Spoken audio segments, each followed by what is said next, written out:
قدرمن اوریدونکو السلام علیکم. نن د 2020 میلادي کال د نومبر 19مه نیټه ده.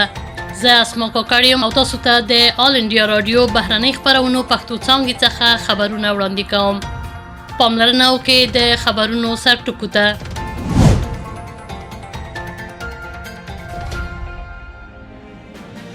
د هند لوکزامبورګ مجازي ناسته به نن ماښام د لومړي وزیر مودي او د هغه د سیال په مشرۍ ترسره شي.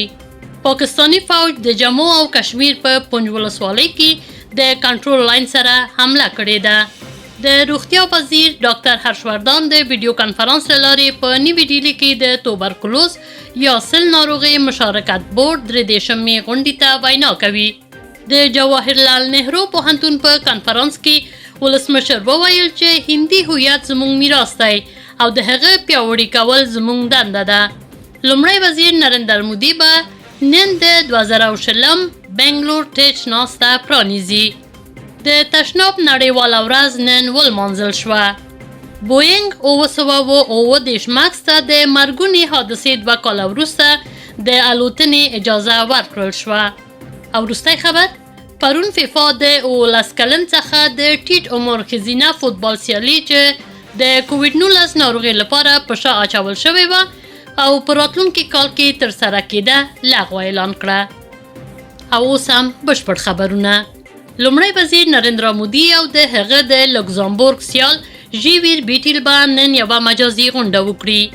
دا به په تیرو 2 لسیزو کې د هند او لوکزامبورګ ترمنځ لومړی ناڅاپي ناسته وي. مشران به د دوه اړخیزو اړیکو په ټولو برخو په شمول د کووډ وروسته نړۍ کې د هند لوکزامبورګ همکارۍ په پیاوړتیا وغږیږي. دوی به د بین المللي او نړیوالې مسلې د دوه اړخیزو ګټو په اړه هم نظرونه تبادله کړي. هند او لوکزامبورګ په دې وروستیو کې د لوړې کچې تبادلې ساتلو ته دوام ورکړی. په یو بل اوربان سرغړونه کې د پاکستان اردو تیر ماښام د پنج ولسوالۍ په شاهپور او کرني سکتورونو کې د کنټرول لاین پر وړاندې بې پیلوټه ډزې پیل کړې. د پی آر او دفاع ډګروال دیویندر آنند وویل چې پاکستاني عسکرو د چهارشنبې ماښام شاوخوا له 6 بجو څخه تر 10 بجو ډزې پیل کړې. د هند د پوځ محافظه کاره سرتیري چې د دې بړې ساتنه کوي په مناسب ډول ځواب وویل. سربیره پر دې تر دې دمه د کوم ملکی زیان راپور نشته دی. سږکال تر دې دمه د پاکستان د پوځ د عسکرو او د پاکستان رینجرز لخوا د اوربان سرغړونې په جموں او کشمیر کې د کنټرول لاین او نړیوال پولې ته څیرمه ولسوالیو کې ثبت شوي دي. ډاکټر هرشوردان د ویډیو کانفرنس له لارې په نیوي ډیلي کې د توبرکلوز یا سل ناروغي مشارکت بورډ 23مې غونډې ته وینا کوي. د روغتیا وزیر ډاکټر هرشوردان د ستراتیژیک ملاتړ، ځواکمن ټولنیز او سیاسي ژمنتیا سره د توبرکلوز د له منځه وړلو لپاره یو لوی خوځښت رامنځته کولو باندې ټینګار وکړ. هغه پرون په نیوي ډیلي کې د ویډیو کانفرنس له لارې د توبرکلوز د همکارۍ بورډ 23مې غونډې ته وینا کوله. ډاکټر هرشوردان د هندوستان توبرکلوز هریګا د ژیټاکیا کمپاین باندې رڼا واچوله چې هدف یې تر 2025 پورې د توبرکلوز پورې اړوند دوامداره پرمختیایي هدف ترلاسه کول دي. تر 2030 پورې نړیوال هدف څخه 5 کاله مخکې. هغه وویل هندوستان نږدې د توبرکلوز خبرتیاو زیاتوالي په اړه 3 چنده هڅې درلودې. د کووډ-19 لخوا رامنځته شوي ضبط وروسته هغه یادونه وکړه چې د 2020 جنوري څخه تر اکتوبر 2020 پورې یوازې 14.5 میلیون قضیې مطرح شوي چې په 2019 کې د ورته مودې په پرتله 29 سلنه ټیټ دي. د ټي بي یا توبرکلوز کچه 15 سلنې ته رسیږي. په ځینو ایالتونو لکه مهاراشټرا، تامل نادو، آندھرا پردیش، مڼیپور او ګواکې تر 40 سلنې پورې رسیږي.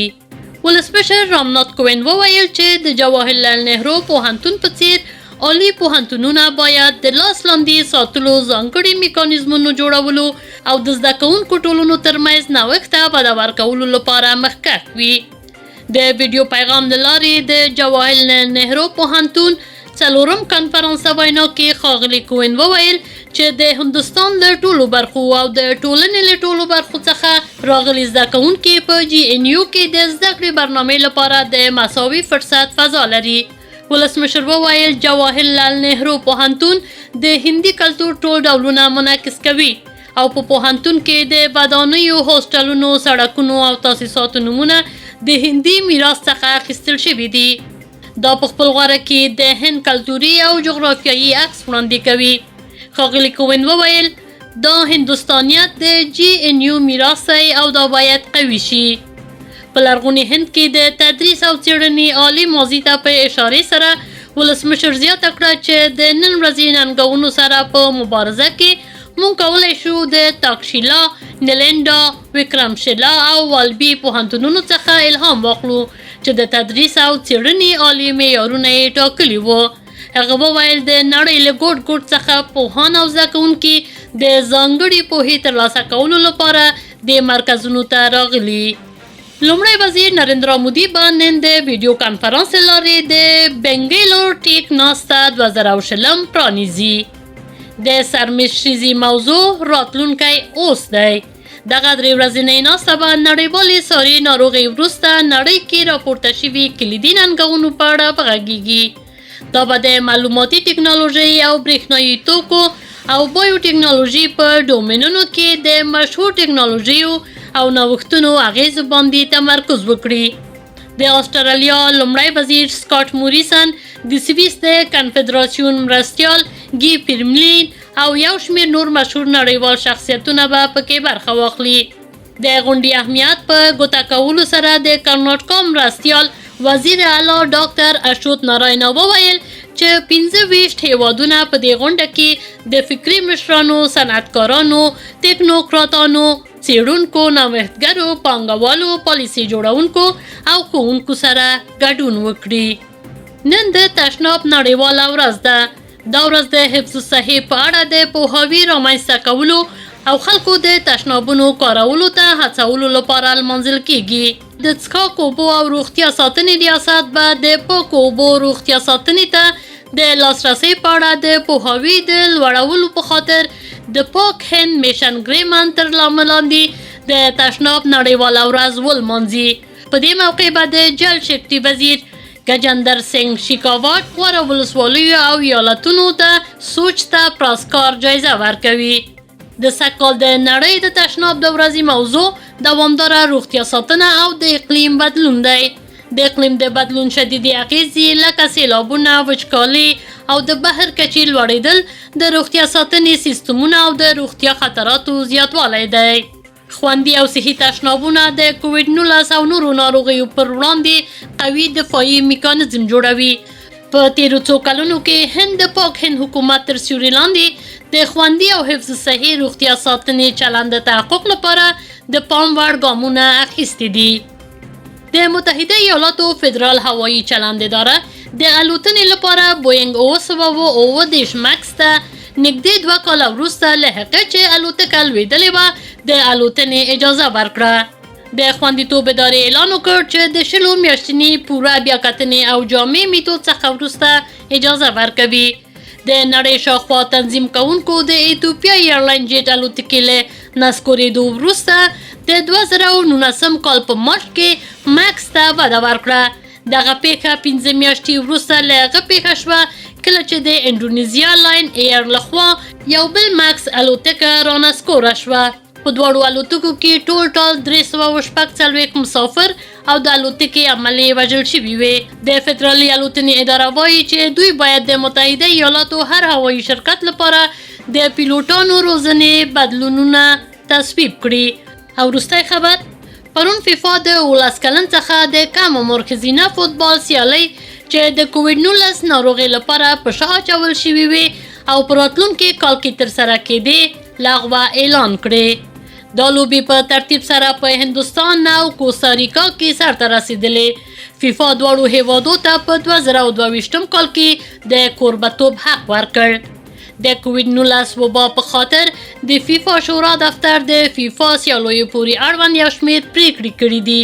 او دا اعلان هم کړی چې د فیفا کلب نړیوال جام چې د راتلونکي میاشتې لپاره اصلا پلان شوی وو اوس به د راتلونکي کال د فبروري له اولې څخه تر 11مې پورې په دوحه کې ترسره شي.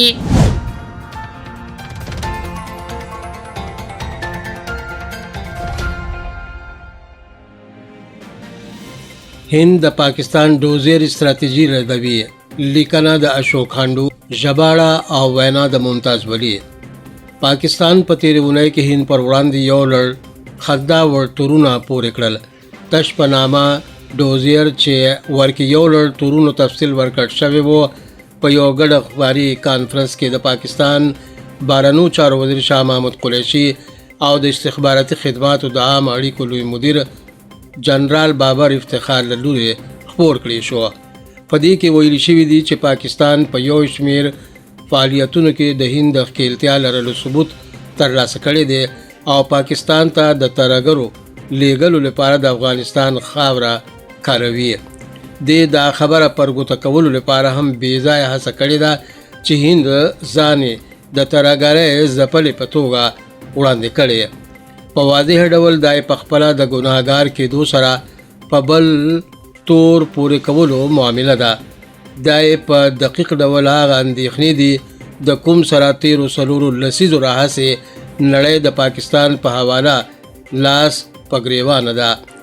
د کوم په پایله امریکې پاکستان لپاره مالي مرسته ودرولې وه او مالي عملي ګمارل شوی ځواک کوم چې ترهګرۍ ته د سرمایې برابرولو په باب سارونکي سازمان دی اسلام آباد تر د 2 کلونو پورې په خړ لیست کې ساتلی وو او په دا ویلو د خپل اوسنۍ ناستې کې د ځنې رعایت ورکولو څخه انکار وکړ. پاکستان د مالی په ناوړه کارولو او ترهګرۍ ته د سرمایو برابرولو د مخه نیولو لپاره تر اوسه د هغې هدایتونو سره سم عمل نه دی کړی. په حیدرآباد کې د هند د سوداګرۍ په ښوونځي کې د دکن ډایلاګ ته په یو مجازي وینا د لارې په یو کټ مټ غبرګون کې د بهرنیو چارو وزیر ډاکټر ایس جے شنکر پاکستان د وضعیت یو ټکان رسونکي بیلګې په توګه بیان کو کوم چې د پولې په اوږدو ترهګرۍ ته ملاتړ برابروي. نوموړي ویل چې نړۍ په تدریجي ډول نړیوال ترهګرۍ د نړیوال طبیعت په هکله بیداره کیږي. د هند پر وړاندې د پاکستان بې بنیاده تورونه پورې کولو سمدستي وروسته د بهرنیو چارو وزارت غبرګون وړاندې کړ او د پاکستان ګام د پام اړولو تاکتیک په توګه بیان کړ. له دې کبله چې د تیرو څو میاشتو راهیسې په هیواد کې کورني شخړو څخه خلکو پام بل خواته واړوي. باید چې دا خبره هم یاد ولرلی شي چې په پاکستان کې مخالف ګوندونو په یو خوځښت لاس پورې کړی چې د عمران خان حکومت رنګ کې کوم چې هغوی د پوځ لخوا ټاکل شوي بیانوي نه چې ولس لخوا منتخب شوي وي. هند په ټینګه دا تورونه رد کړي دي او دای د پاکستان مایوس کون هڅې په توګه بیان کړي له دې امله چې خپله نړیواله څیره ښه کړي. افغانستان هم د پاکستان تور په ډاګیزه رد کړي چې کابل پاکستان په وړاندې ترهګریز فعالیتونو لپاره خپله خاوره کارولو ته اجازه ورکوي. پاکستان اوس په دې هیله چې هند پر ضد یو نوی داستان رامنځته کړي د یو پروپاګنډ په توګه په نورو ګاونډي هیوادونو کې ګمارل شوي ډوزیر یا دوسیه د خپرولو هڅه کوي. نوې ډیلې حمله دې سره چلن کولو لپاره یو ډیپلوماټیکي تیری باندې لاس پورې کړی دی. که پاکستان دا فکر کوي چې د هغې ډوزیر ناوړه لوبه به ګټه ورسوي نو هغه د یو احمق په لړۍ کې ژوند کوي. نړۍ د پاکستان په استراتیژۍ پوهیږي. یو څوک تیر وخت راهیسې د پاکستان په عملونو او څېړنو کې یو واضحه رجحان لیدلی شي. په جموں او کشمیر کې د کنټرول کرښې په اوږدو بیا اوربند څخه سرغړونې د دغه رجحان برخې دي. له دې کبله چې هند یو تیرې کوونکي په توګه وړاندې کړي او په هند دا تور ولګوي چې ګنې هغه په تیروریزم کې ښکیل دی. په ځانګړي ډول هند د ملګرو ملتونو په امنیت شورا کې د راتلونکي کال د جنورۍ لومړنۍ نیټې څخه د یو غیر دایمي غړي په توګه څوکۍ ترلاسه کوي. پاکستان ښایي چې په ملګرو ملتونو کې د نوې وضعیت ته مخ کېدو لپاره تیاری کوي. اسلام آباد په اسانۍ هیر کړي چې د القاعده تر ټولو مطلوب ترهګر اسامه بن لادن پاکستان کې درکړی شوی و، چېرته چې نوموړي لږ تر لږه 15 کلونو راهیسې د ایبټ آباد د چاوڼۍ په سیمې کې پټ و. ورسره سم د پاکستان وزیر فواد چودھری په اوسنیو تیرو ورځو کې د هیبات په ملي اسمبلی کې دا خبره قبوله کړې وه چې تیر کال په کشمیر کې د هند په امنیتي ځواکونو پلوامه برید چې ورکې د هند 2 امنیتي پرسونل وژل شوي وو د عمران خان حکومت لپاره یوه لویه بریا وه. دغو پیښو له مخکې څخه پاکستان لپاره دروازه تړلې چې د یو بې ګناه هیواد په توګه ځان وړاندې کړي. پاکستان به د نړیوال ټولنې په سترګو کې دوړې اچولو د ناوړه کړو هڅه کولو پرتله په خپل خاورې کې د تروریزم له منځه وړلو باندې په پام کولو سره ځان لپاره لا خدمت وکړي شي.